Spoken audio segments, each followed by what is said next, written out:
Shalom.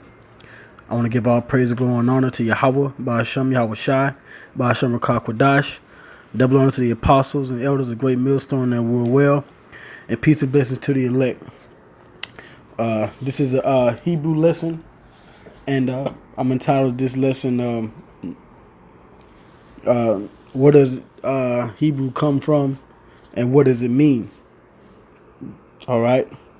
So I have a couple of articles and information that that I want to bring out pertaining to this subject. It's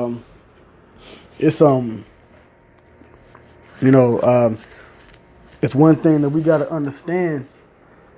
Being in this truth is that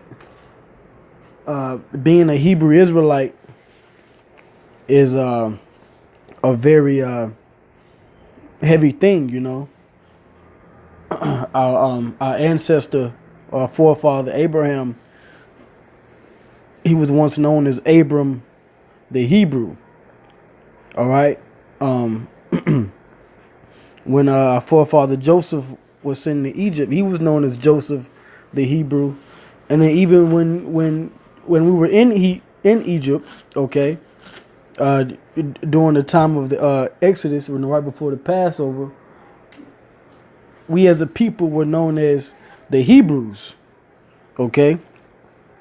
And not only were we a particular family, okay, because the word Hebrew or the people of Hebrew goes back to the patriarch in the book of Genesis, Eber, which is Ibar in the Lashon Kodash, Paleo Hebrew, and that was a namesake placed upon our people, like a nickname to designate who we were and what family line we belonged to. Okay, and we had a particular custom, which the main custom that we had was worshiping the Almighty Power, which was Yahweh. Okay, and we had a language too. So I want to go into this Hebrew, okay, and really focus in on where does the language come from and where do all languages come from, okay, because it's been taught that Hebrew was the first language prior to the flood, but after the flood, we were all the peoples of the earth were scattered when you read Genesis 11, and the different languages were brought forth. So I'm gonna read this first information from Chabad.org. Okay, and it's entitled "Who Are the Hebrews?" It says the first person to be called a Hebrew was Abraham, and the name commonly refers to his descendants, known as the Jewish people, or really the Israelites. Okay. All right. And the name commonly refers to descendants known as the Israelites or the Jews. Okay. The word for Hebrew used in the Bible is Ibaria. Okay. And it's written here in the Masoretic text. Ibaria, meaning of or pertaining to Ibar ever. So what meaning of or pertaining to Ibar, okay, what they have here is ever, but it's really Ibar, right? So what does Ibar mean? Okay, it says the Midrash quotes three opinions as to where this name comes from. The Rabbi Yehuda taught that the word Ibar means opposite side. Abraham believed in the one God, all right, and the rest of the world worshiped man-made gods, which is true. Thus Abraham stood on one side and the entire world stood on the other side.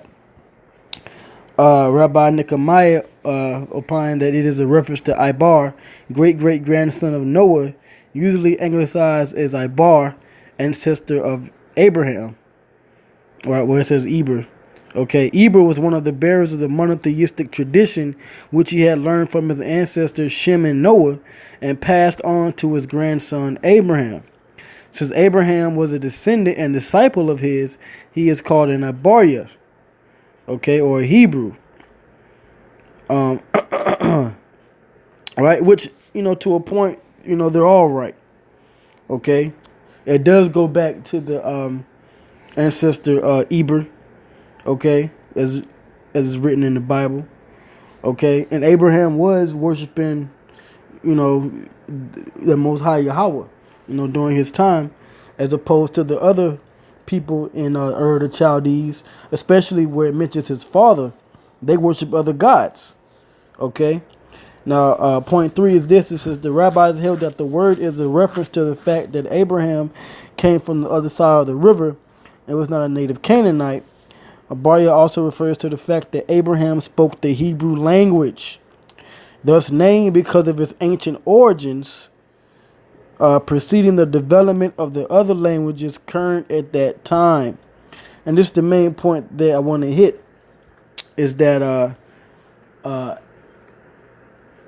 Hebrew was the first language on the planet Earth. Okay? It goes back to Eber, it goes back to Noah, it goes back to Shem. Everybody spoke the language of Hebrew before the flood. Okay? Now, there's a note here, okay, that it mentions, right? And this note is in 3. Okay, let's see if I can click on it and see if it pops up. It should. Well, it seems to be working at this point. So let me go to point 3. All right, in footnotes, it says, while the other languages developed after the dispersion, which followed the building of the Tower of Babel, Hebrew preceded them all. Perhaps it is etymologically related to the word Ibar, past. Okay? Because the word Hebrew means from the past. These different scholars and these different rabbis that study our culture, they know this. Okay? It says perhaps it is etymologically related to the word Ibar.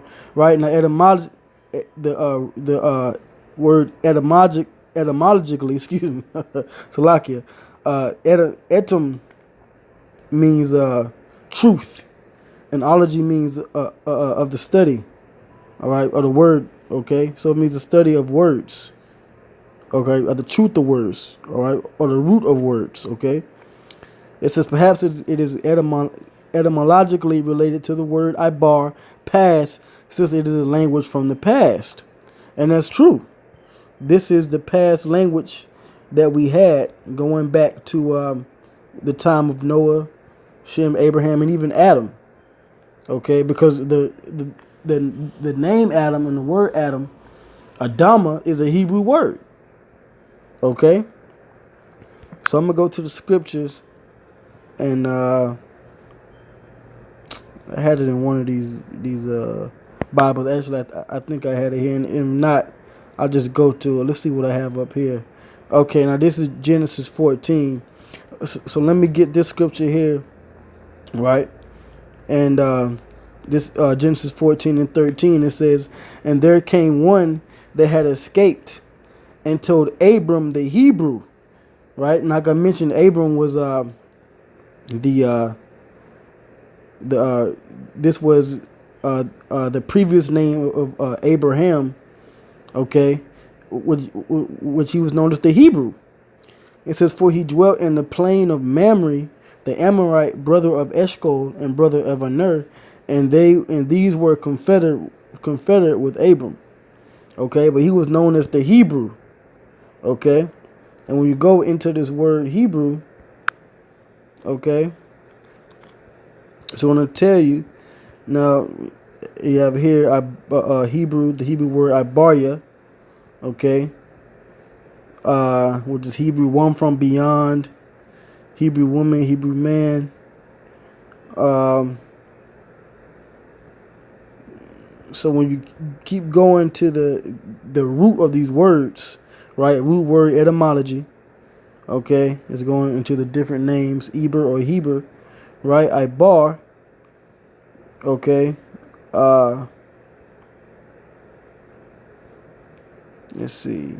Right, root word etymology, Ibar from H5674. which means to pass over, to pass across, over, pass beyond. Right here, to be past. Okay, to be from the past. Okay, that's the actual root of Hebrew. You know, and you can loosely say pass or pass over, because once you pass over something, it's behind you. It's put behind you. If you are on Main Street, you go to the intersection and you pass over the intersection, and now you're on 2nd Street. Okay, Main Street is behind you. You passed over the street. Okay, so you crossing over from Main Street to 2nd Street is in the past. Okay, if you can understand. So that's what the word Ibar means, to be past. And why is that? Because it is the original language that goes back to the ancient world, the past. Okay. So let's see, because I had something up here in this particular Bible. Okay, now this is where I had Genesis 14 and 13 at. Right. Which is fine. So let's go to the book of Genesis chapter 11. Okay. And the first verse. It says, "And the whole earth was of one language and of one speech." Okay. Now we got some notes here. Language in the Hebrew lip. The speech words, which I believe that would be Lasha 1 and probably the bar. The word for languages. Oh no, Sapa, language, speech. Okay. Shapa, Shapa. Alright. And where it said speech. Yeah, the bar. Alright. So there was of one language and one speech. Alright. Now when you read down in Genesis 11, okay, I'm going to read verse 6. It says, "And the Lord said, Behold, the people is one, and they have all one language, and this they begin to do. And now nothing will be restrained from them, which they have imagined to do. Go to, let us go down, and there confound their language, that they may not understand one another's speech." So this was after that the people, okay, the men at the time on earth wanted to build that tower to the heavens. So the Lord said, "Let us go down and confound their language." All right, verse 8. "So the Lord scattered them abroad from thence upon the face of all the earth, and they left off to build the city." So they stopped building. And it says, "Therefore is the name of it called Babel, because the Lord did there confound the language of all the earth, and from thence did the Lord scatter them abroad upon the face of all the earth." So everybody had a different dialect of Hebrew. And here it says Babel, that is confusion. That's why we call America Babylon, the great in the spirit, because that's what America is about. It brings confusion. Now, when I was going to go into the generations of Shem, and when you read down, you get all the way to Peleg and Eber, or Eber and Peleg. Okay? So it says in Salah, in this verse 14, "And Salah lived 30 years and begat Eber, and Salah lived after he begat Eber 403 years and begat sons and daughters. And Eber lived 34 years and begat Peleg." Okay. All right. And Eber lived after he begat Peleg 430 years and begat sons and daughters. All right. And when you go down, should mention that in the time of Peleg,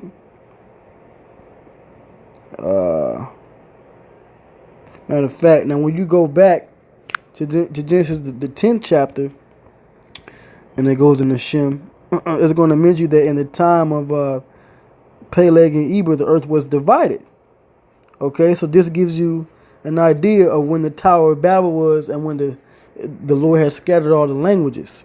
So this is Genesis 10, and I read 24. And Arphaxad begat Salah, and Salah begat Eber. Same thing we read in Genesis 11.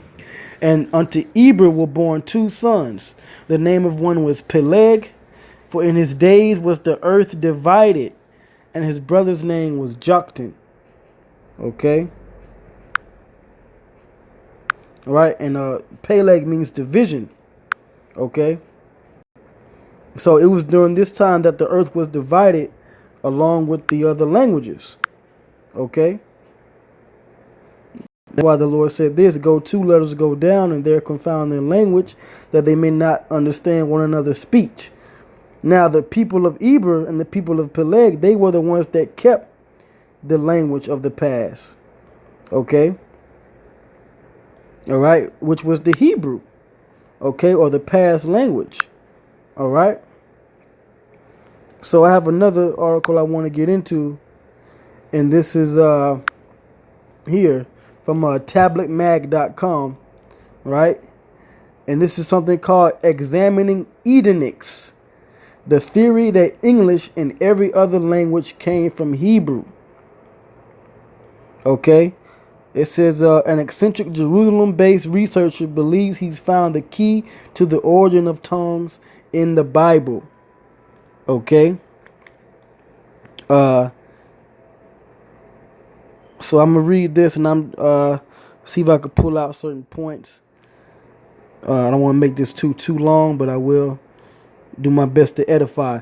It says, what if one day, instead of speaking hundreds of different languages, all of humanity suddenly began speaking the exact same language?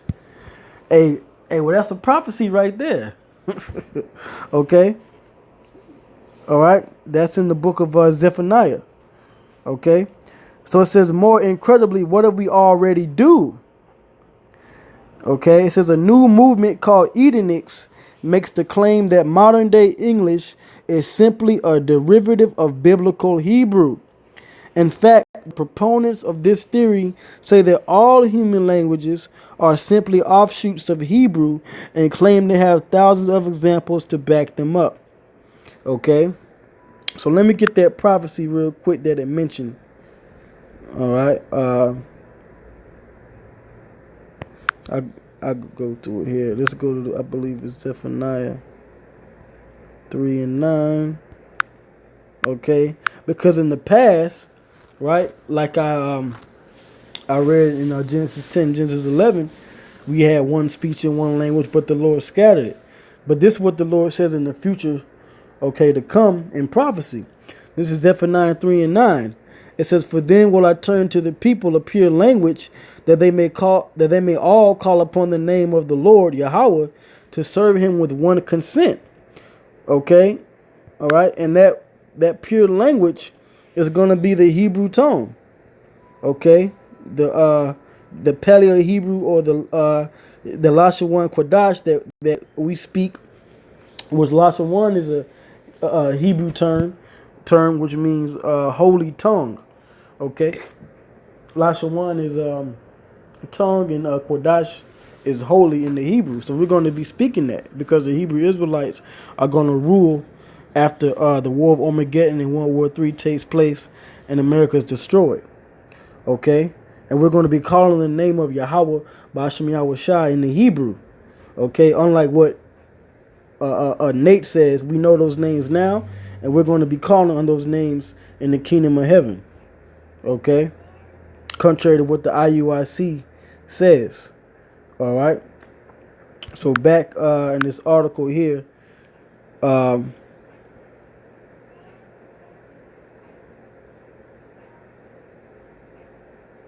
let's see.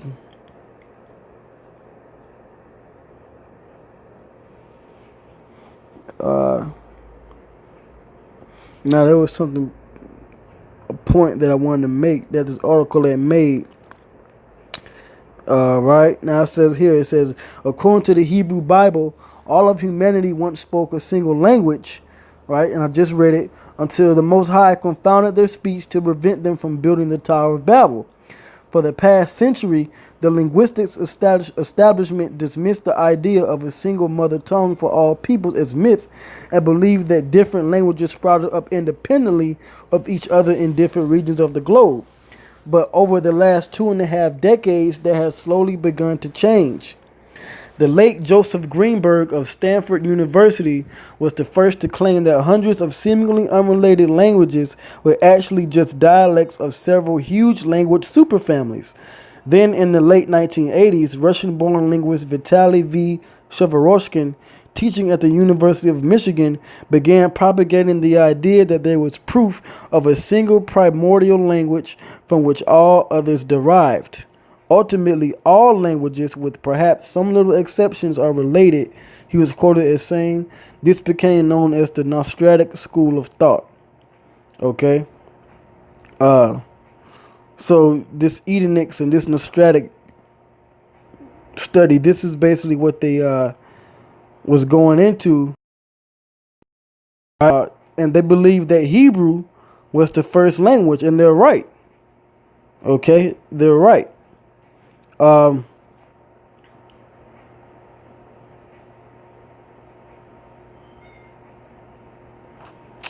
I'm going to read this. It says, ironically, for a man who seeks to revolutionize our understanding of language, Moseson himself has a severe speech impediment. This occurred during a 5-day coma and massive organ failure that he suffered following severe heat stroke in 1996. Yet Moseson has succeeded in gathering a cadre of dozens of like-minded individuals from all over the world and from a wide variety of languages and traditions. All of them believe in the Edenics theory and spend time searching out and publicizing what they believe are the Hebrew roots of their native tongues. Overall, he and his team claim to have mapped out the Hebrew roots to more than 60,000 words from dozens of languages. It says there are hundreds of English words which have almost the exact same structure as similar meaning Hebrew words. He told me during a long interview in his Spartan apartment in downtown Jerusalem. For instance, I, and you got the Hebrew word ayan, twin, and you got the Hebrew word tawam, tor and tawar, fruit and farat, evil and avel, cry, karaya, lick, lekek, peace, pasis, scale, shakel, earth, aratazah, wine, yayan, direction, darak. It says, while it's easy to assume the Hebrew words I just mentioned were inspired by modern English, they're not. All these Hebrew words are found in the Bible, which means they are over 2,500 years old, far older than English. Okay? So this is just, something that we've been taught, for years through the Spirit. And these Edomites, they study these things, man. They search them out, they look them up, and it's been found out that, hey, we're right. Okay. Now this is the last thing I want to bring out real quick. This is from Japanese mythology and folklore. So it says, notes, theory of Edenics at work. Hebrew at the root of many languages. And now they have this chart here with Latin, and they got ancient and modern Hebrew, okay? And you can see where a lot of our English language letters, which English does come from a root of Latin, they come from Hebrew, okay? Right, and it mentions this guy again, the late Joseph Greenberg of Stanford University. Now, even when you go down to the Japanese language and the Elamite Brahmin language, they have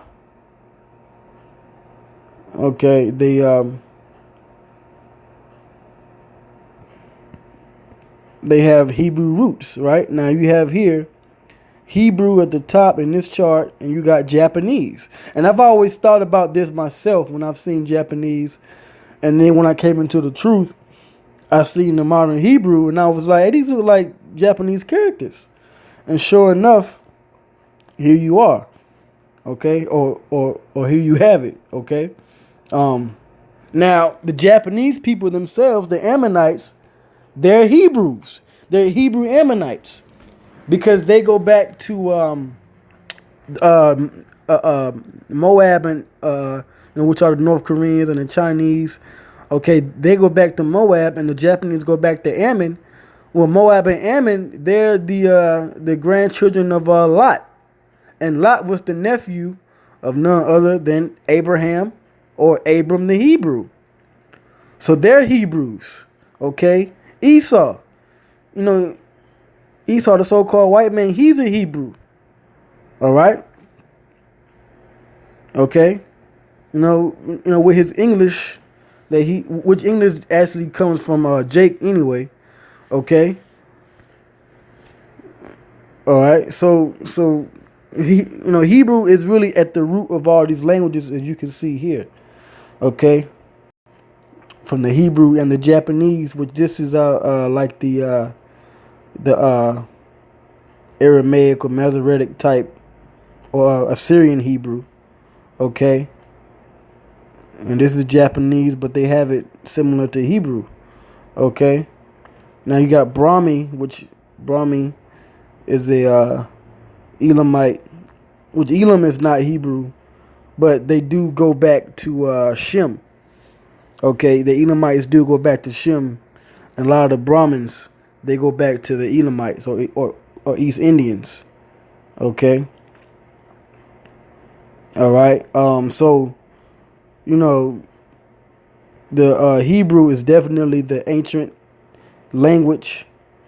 Okay. It's definitely the first language that was upon the earth. It's also known as the Holy Tongue or Lashawan Kodash. All right. Even the English itself goes back to ancient Hebrew. Okay. So it's a part of our culture. So I'm gonna end it. Okay. I'm gonna go back to this scripture here. Now this is pertaining to prophecy once again. Okay. All right. Because here at Great Millstone, starting with the apostles on down, we prophesy. Okay. And we speak in the spirit of prophecy. Okay. And I'm going to read it. This is Zephaniah 3:9. For then will I turn to the people a pure language, that they may all call upon the name of the Lord to serve him with one consent. And that's all peoples, starting with the nation of Israel as the top of the government, at the top ruling people on the planet. And everyone else is going to learn of our ways. I'm going to get that scripture.